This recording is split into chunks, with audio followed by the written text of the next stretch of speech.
저에게 주시는 하나님의 말씀입니다. 우리 한 절씩 교독하겠습니다.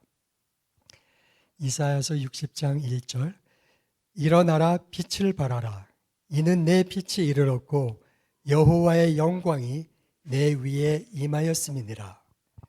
보라, 어두움이 땅을 덮을 것이며 캄캄함이 만민을 가리우려니와 오직 여호와께서 내 위에 임하실 것이며 그 영광이 내 위에 다 함께 열방은 내 빛으로 열왕은 비치는 내 광명으로 나아오리라. 아멘.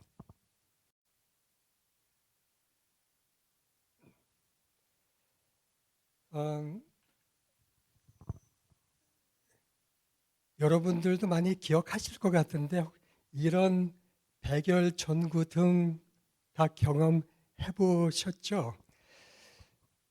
저도 어릴 때 자란 집이 뭐 요즘까지 이렇게 문 옆에 스위치가 있는 게 아니고 방 한가운데 저런 등 하나 딱 내려와 있죠. 그거는 거기까지 가서 스위치를 켜야 되는 그런 등이잖아요. 이게 캄캄할 때, 캄캄한 밤에 그 방에 들어가서 불을 켜려면 정말 좀 웃기는 쇼를 하죠. 뭐 이러고 대충 가운데 있는 것은 아니까 휘젓고 다니다가 이게 전등이 걸리면 이제 그때 불을 켭니다. 이러한 어둠 속의 그 노력 후에 이 불을 켜면은 어둠이 쫙 물러가면서 빛이 임하는 그런 안도와 그 누림의 행복이 있죠. 우리 주님의 영광, 그 하나님의 영광을 성경에서 종종 빛으로 표현합니다. 교회에서도 그 하나님의 영광의 불빛을 켜는 그 스위치를 찾아야만 합니다. 그리고 그 영적인 빛이 계속 빛나도록 유지하는 방법도 찾아야만 합니다. 그것이 바로 이 하늘이 열린 상태이기 때문에 그렇습니다. 이 하늘이 열리면 그 천상의 빛, 그 하나님의 영광의 빛이 막 쏟아져 내릴 것 같지 않아요? 그런 하늘을 보기 원하십니까?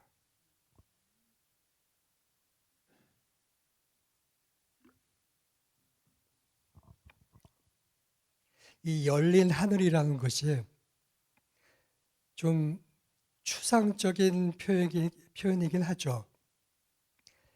하지만 성경에 이 열린 하늘을 통해 하나님의 영광을 맛본 사람들의 기록들이 있습니다.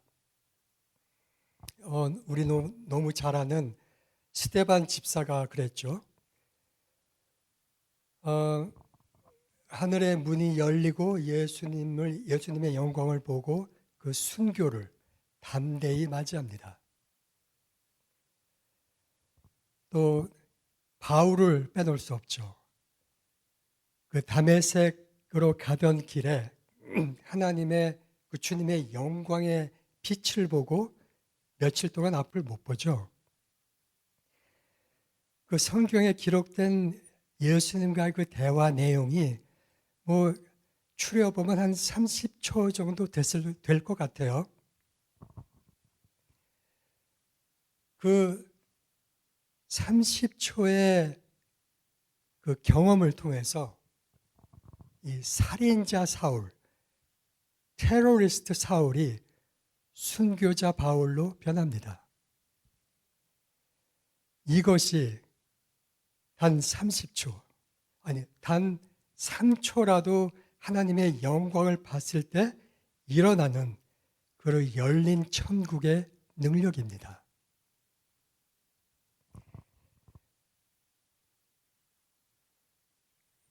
조금 더 그 실감이 나는 예를 한번 들어볼까요? 우리 미국에서는 집에 전기가 110V 들어오죠.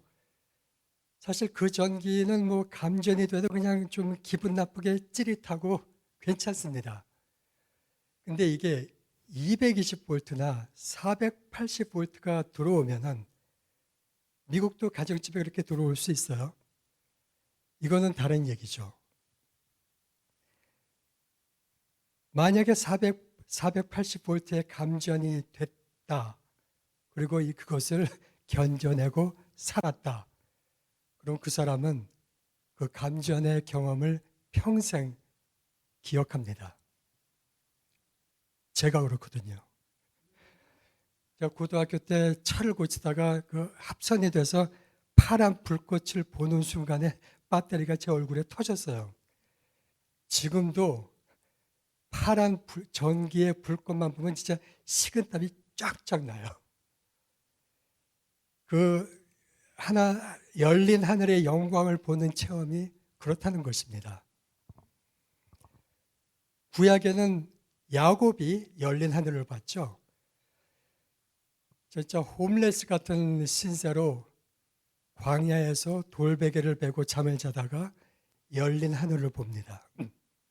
하늘이 열리고 그 하늘과 땅을 잇는 사다리에서 천사들이 오르고 내리는 것을 보고 야곱도 180도로 다른 인생을 삽니다. 그런 야곱이 본 열린 하늘, 바울이 본 열린 하늘, 정말 이 하나님의 영광의 빛은 한 사람의 인생을 바꾸고도 남습니다. 두 번째, 은혜의 보좌입니다. 이 은혜의 보좌 기억하시죠?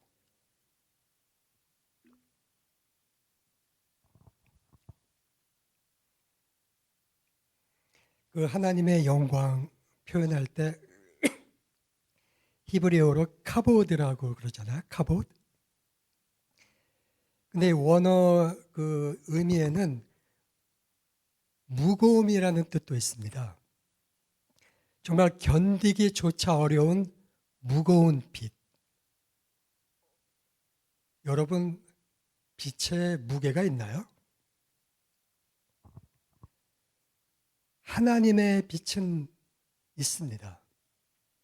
그 하나님의 무거운 영광이 우리를 방문하셨다가 여기를 오셨다가 혹시 여기 들어오지도 못하고 그냥 가시는 경우가 있지 않은지 고민해 봐야 됩니다. 우리가 하나님의 그 무거운 영광을 감당할 만한 은혜의 보좌를 세우고 있는지 고민해 봐야 된다는 얘기입니다. 그 하나님은 그런 은혜의 보좌를 세우는 교회를 찾고 계시기 때문이죠. 여러분, 하나님도 배고플 때가 있으실 것 같아요? 하나님도 배가 고프실까요? 예, 하나님도 배 고프실 때가 있습니다. 우리 하나님은 영과 진리로 드리는 그 예배를 드시고 싶어 하세요. 그런 예배를 찾고 계시는 하나님은 배고파 하십니다. 동시에 그런 예배를 향해 굶주림이 없는 교회, 그 영적 식욕이 없는 자들은 그분의 영광을 먹이지 않으십니다. 겁나는 얘기죠. 하나님은 그런 예배에 굶주린 자들만 먹이신다는 거예요. 우리말 속담에 그 우는 아이에게 떡 하나 더 준다. 그 일맥상통하는 얘기죠. 그 교회의 진정한 부흥은 하나님이 그 무거운 영광 가운데 오셔서 이 그분의 집에 머무시기 위해 은혜의 보좌에 앉으실 때 일어납니다. 그 은혜의 보좌에 앉으신다는 말은 방문이 아니라 거주하신다는 얘기죠. 저는 방문과 거주의 차이점을 좀 생각해 볼까요?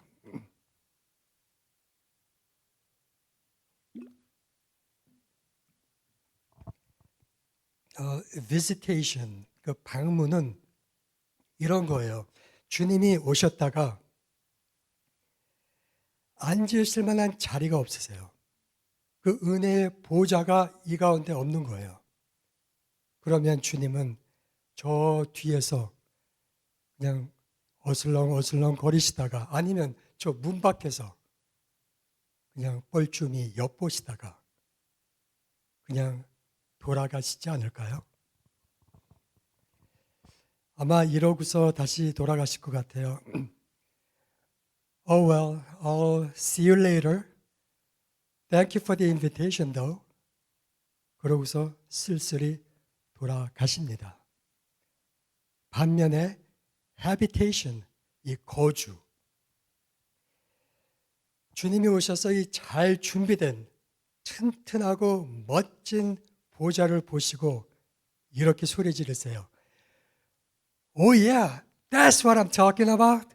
이러면서 그 보좌에 앉았다 일어났다 하시면서 이 앞에도 오시고 여러분 옆에 가서 앉으시고 함께 찬양하며 함께 하나님 아버지를 예배하는 것이 거주입니다.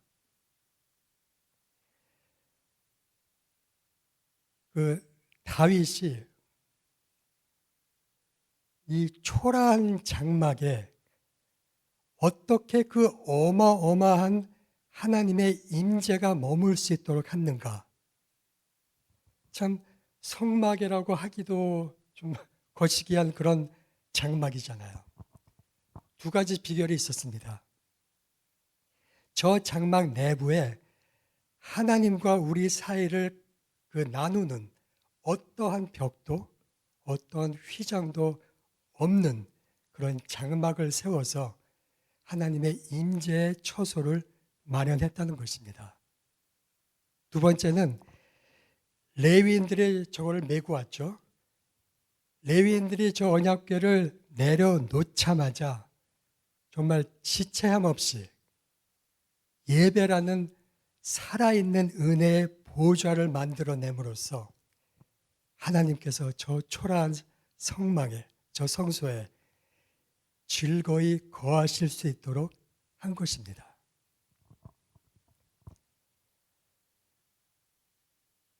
그러면 우리 예배에 대해서 퀴즈를 하나 드릴게요.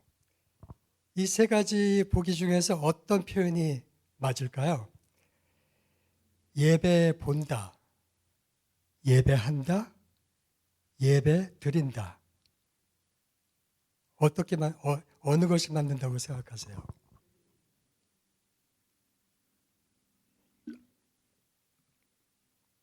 정답은 예배한다입니다. 예배는 내가 능동적으로 적극적으로 하는 것이죠. 예배 본다는 그야말로 정말 관람객이 돼서 그냥 예배 관람하는 것이고, 그 사복음서에도 이런 표현이 많이 나와 있습니다. 예수께서 예루살렘으로 예배하러 올라가시다. 예배는 하는 것입니다. 이 다윗의 장막에 있었던 그 파란 불꽃,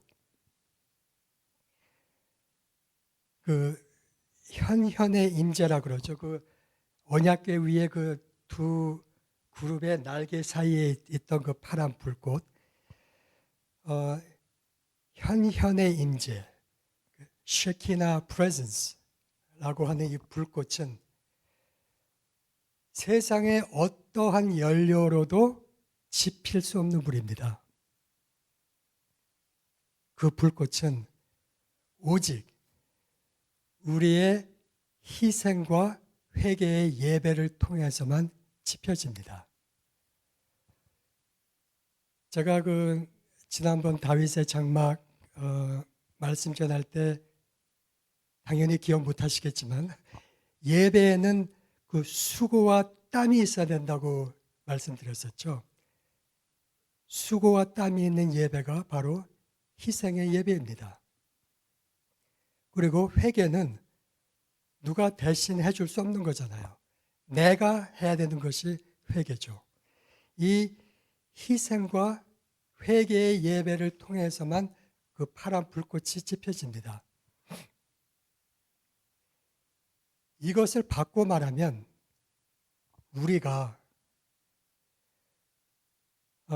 그런 하나님을 향한 예배의 연료가 될 의향이 없다면은 그런 예배를 할 의도가 없다면은 우리는 하나님의 그 하나님의 영광의 빛을 임하기를 요청할 아무 권리나 자격이 없다는 것입니다. 이것도 겁나는 얘기죠. 우리가 그런 파란 불꽃의 연료가 될 의향이, 그런 의도가 없다면은 그 하나님의 영광의 빛을 보기를 요청할 권리나 자격이 없다는 것입니다.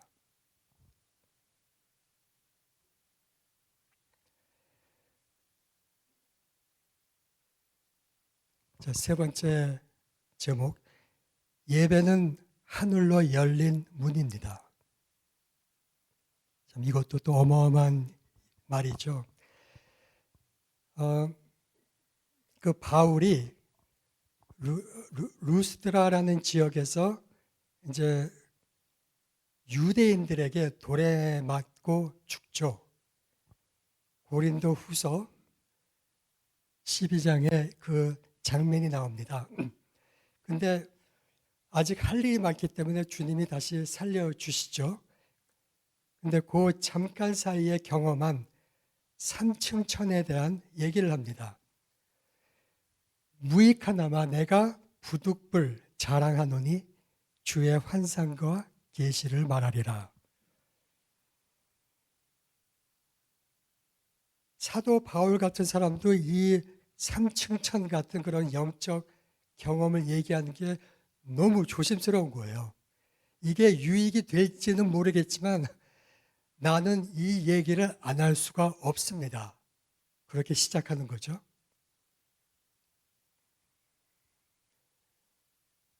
내가 그리스도 안에 있는 한 사람을 아노니 그는 14년 전에 셋째 하늘에 이끌려 간 자라. 이 한 사람은 자기 자신이죠. 정말 두렵고 떨려서 자기 자신을 3인칭으로 표현하는 거죠. 그가 몸 안에 있었는지 몸 밖에 있었는지 나는 모르거니와 하나님은 아시느니라.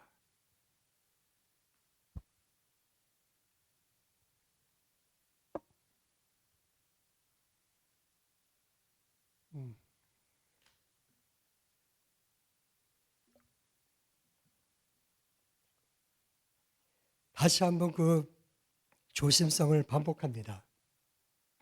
내가 이런 사람을 아노니 그가 낙원 패러다이스로 이끌려가서 말로 표현할 수 없는 말을 들었으니 사람이 가히 이르지 못할 말이로다. Things that man is not permitted to tell. 자, 그러면 3층천, 1층천은 그야말로 우리가 이렇게 눈으로 보는 새가 날아다니는 파란 하늘입니다. That's the first heaven. 2층천은 이 공중 권세 잡은 자들의 영역, 사탄의 영역이죠. 사실 이거 2층천에 대해서는 좀 신학자들의 분분한 의견이 있긴 합니다.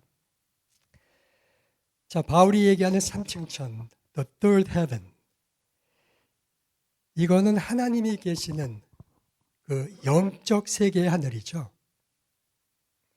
그야말로 이 4차원, 5차원적인 세계라서 우리가 우리의 이 머리와 지식으로는 전혀 이해할 수 없는 그런 영역입니다. 자, 중요한 것은 우리가 이 땅에서 그 2층 하늘을 뚫고 이 3층 하늘과 직통으로 연결이 되어서 하늘의 문을 열 수 있는 것은 오직 예배라는 것입니다. 회개와 순종의 예배입니다. 우리의 예배가 그렇게 하늘의 문을 열 수 있는 것이라면 한 주일의 삶 중에서 이 예배의 시간이 가장 중요한 거 아닌가요? 그렇다면 이 매 주일의 예배가 내 일생의 마지막 예배인 것 같이 우리가 목숨을 걸어야 되지 않을까요?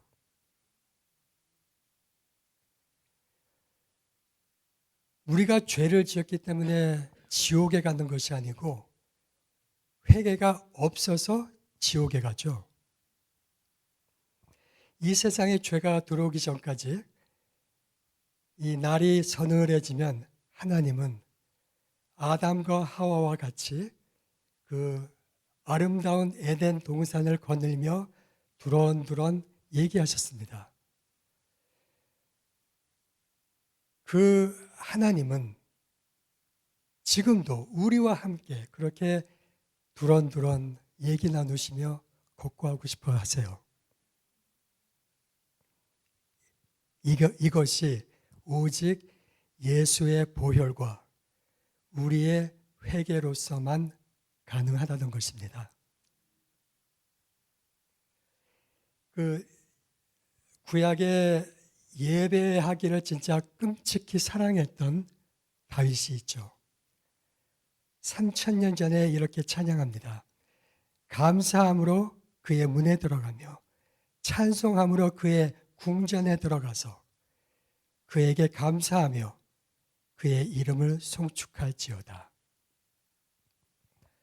자, 이 구절의 감사, 찬송, 송축, 이 바로 하늘의 문을 여는 예배의 요소들이죠.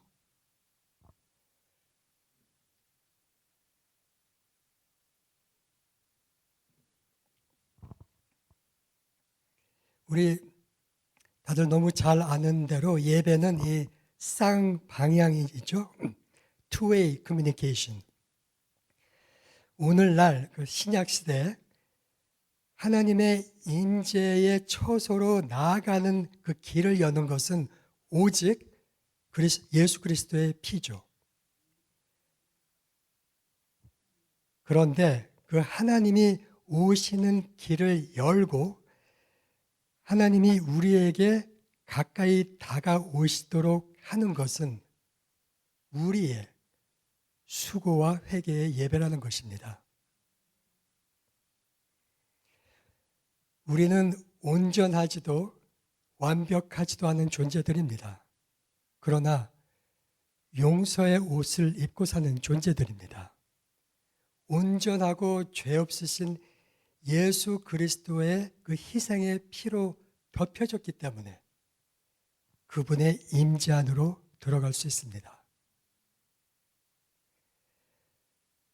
그 예배의 또 하나의 예를 볼까요?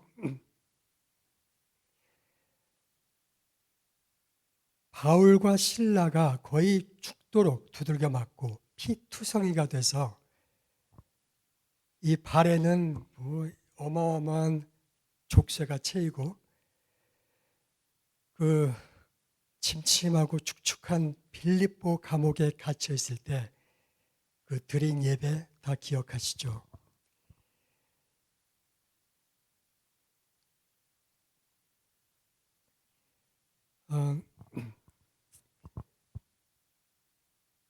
이에 갑자기 큰 지진이 나서 옥토가 움직이고 문이 곧 다 열리며 모든 사람의 매인 것이 다 벗어지니라. 참 말도 안 되는 상황이죠. 그런 상황에서 바울과 실라는 예배를 합니다. 그때 하늘의 문이 열리고 하나님의 영광이 하늘로부터 내려와서 그 감옥 안에 그들 가운데 임재하시니까 그 임재의 무게로 인해서 큰 지진이 나고 그 감옥의 기초들이 다 흔들리고 옥문이 다 열려서 거기 갇혀있던 모든 포로된 자들이 자유롭게 됐습니다. 이것이 바로 하늘의 문을 여는 예배의 능력입니다. 혹시 우리 주변에 혹시 내가 지금 인생의 감옥 가운데 있지는 않은지요?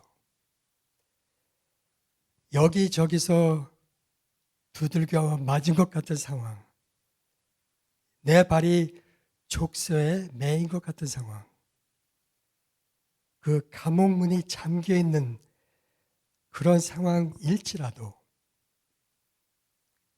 바울과 실라와 같이 그 사면 초과의 갑갑한 한밤중에 영과 진리로 찬양할 수 있다면 그 예배를 통해서 그 바울과 실라에게 임하신 그 하나님의 분명한 임재와 영광도 임하시리라 믿습니다.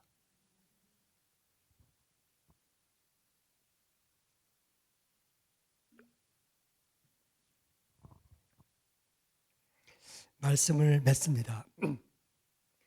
우리가 영과 진리로 회개와 순종으로 예배할 때 하늘의 문이 열리고 그 열린 문을 통해서 하나님의 영광이 임하실 것입니다.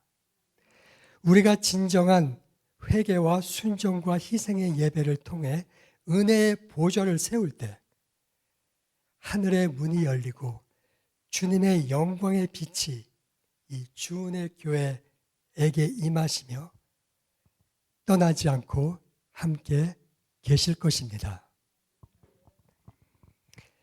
우리 이 두 가지 제목을 갖고 함께 기도하기 원합니다.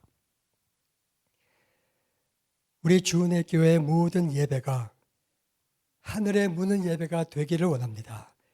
그 열린 문을 통해 하나님의 영광이 임하시는 예배가 되기를 우리 한 마음으로 기도하겠습니다.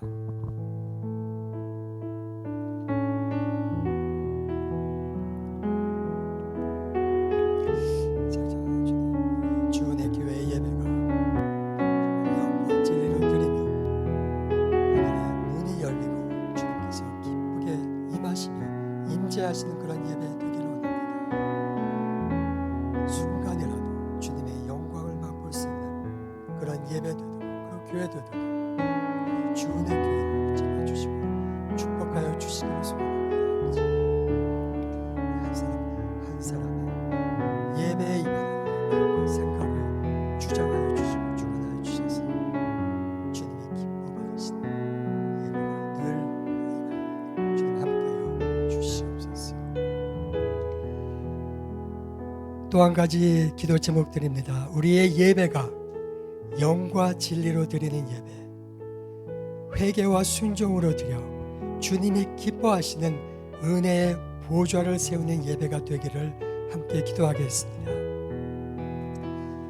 우리 주님의 교회 예배가 은혜의 보좌를 세우는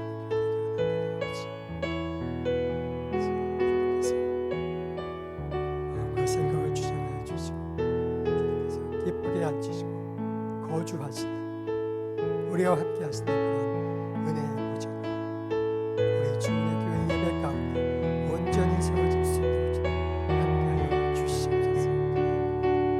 한 사람도 정말 건성으로 순간적으로 드리는 예배에 되지 않게 해주시고 모든 것을 우리의 진심으로 최선을 다해서 예배드리도록 함께하여 주시옵소서. 참 좋으신 주님, 우리가 이 땅에 사는 동안에도 예배를 통하여 주님의 영광을 맛볼 수 있는 귀한 축복을 허락하여 주시니 감사합니다. 그 귀한 축복을 놓치지 않으려고 발버둥 치는 주은혜 교회가 되기를 소원합니다. 주은혜 교회의 모든 예배가 영과 진리로 드리는 예배, 하늘의 문을 여는 예배가 되기를 소원합니다. 그래서 그 열린 문을 통해서 하나님의 영광이 임하시는 능력의 예배가 되도록 인도하여 주시옵소서. 또한 수고와 땀이 있는 희생의 예배, 온전한 회개와 순종의 예배를 통해서 주님이 기뻐하시며 거하시는 은혜의 보좌를 세우는 교회가 되기를 간구합니다.